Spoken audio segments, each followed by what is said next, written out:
Yes, okay, Delsano. He is our 15th ranked player. Last year he came in at 14th. Yeah. He was ranked 14th, but you know, I mean.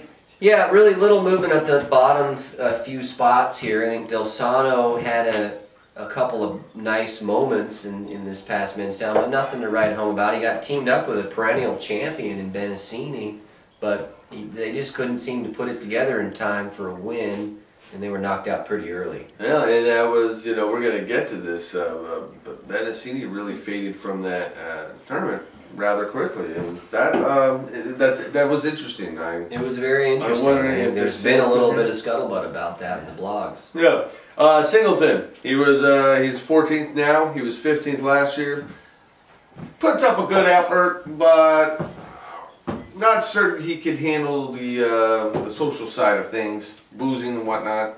What happened? Well, I think he impressed last year. He goes up a slot here. He didn't move too far in the tournament, but I think everyone was impressed by not only his enthusiasm, but he fits really well in with this crew. And I kind of see the contrary there. I think he was plenty intoxicated. He was participating in all the events. I think he just maybe didn't have quite the experience at the games to move forward with his partner, but I saw a level of intensity that I haven't seen there since he was in the backfield of Marin Catholic. Wow!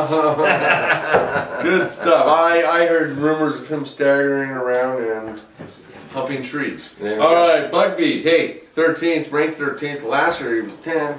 Wow. So this is a drop. This is what happened to Bugby? You know, he's.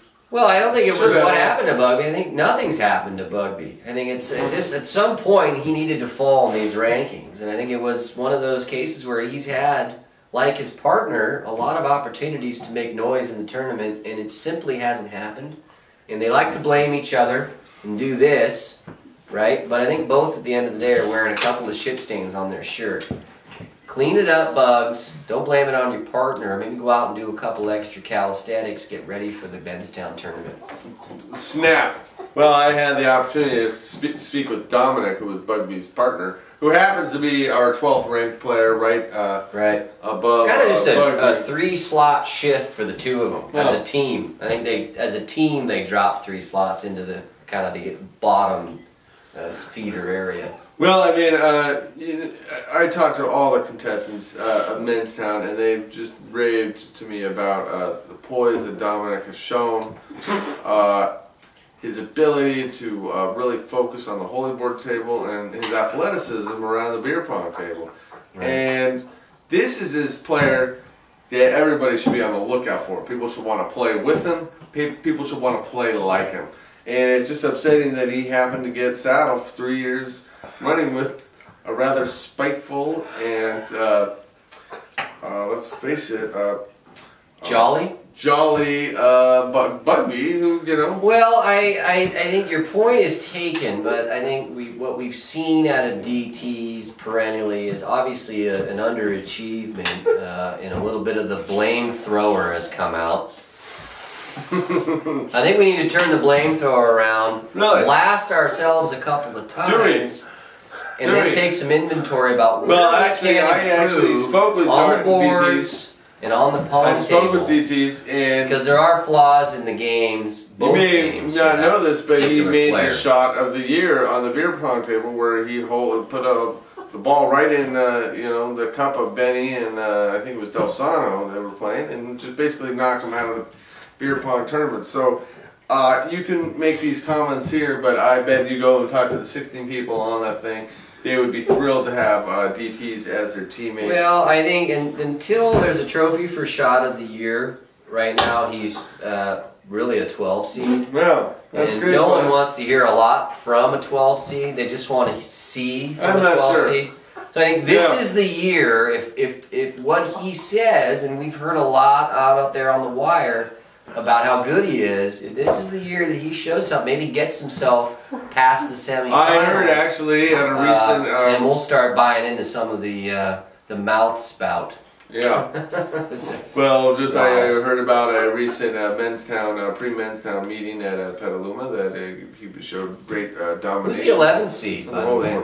Simerson, Simerson, 11th seed last year. He was 12. Yeah. Now this is interesting to me because we just got done talking about disagreeing about DTs.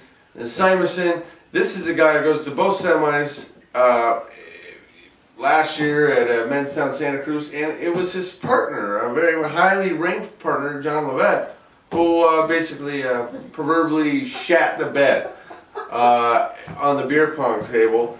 But yet Simerson only picks up one slot. I don't understand how the rankers did this. I'm not bagging on the players. I'm bagging on whoever's ranking. I see where they're going here. When you make semifinals in both brackets, undefeated out of the gates, I mean that says something. I mean, out of his control was a meltdown by his partner. I think a lot of people have called the mental side of Levet's game into question.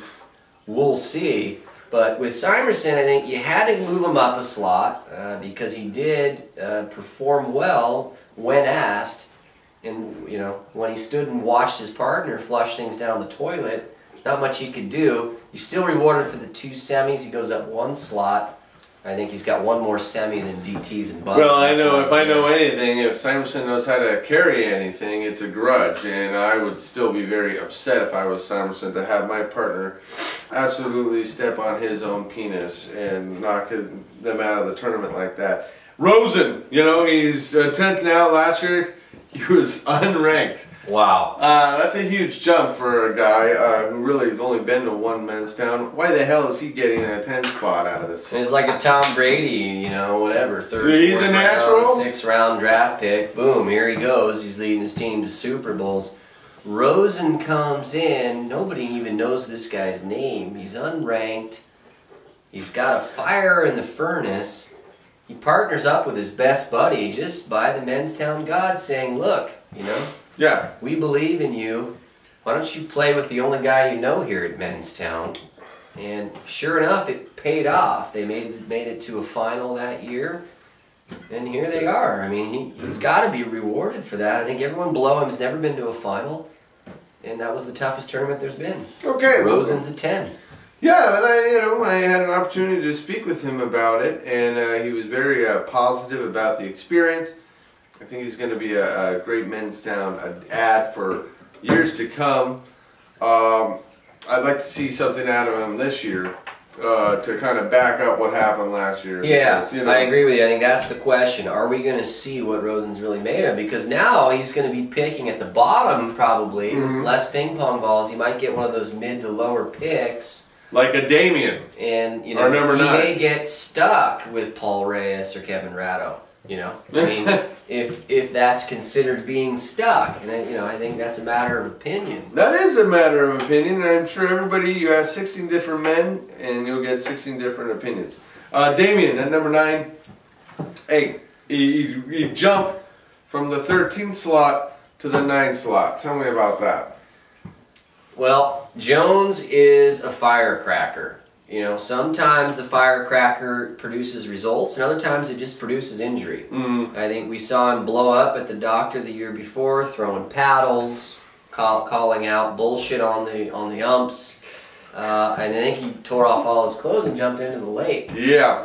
But he's a hothead, and if he channels that energy, like we saw this year, he made it to a final with Kevin Ratto. We thought Ratto was the leader of that group.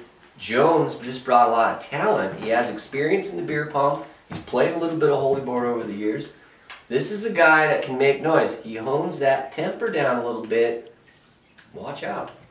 Well, we will see. From what I heard about Menstown Clear Lake and Damian Jones's meltdown was that one bystander told me it was like watching Total Recall where the lady's head explodes. And you know, and this is Menstown. It's a competition, but it's meant to be fun. So you know, do what you gotta do. Do your yoga, do your deep breathing, and don't have a conniption while playing Menstown. But you could say the same thing about our next number 8, Ratto. That guy's a hothead too. He probably could be served to take a chill pill.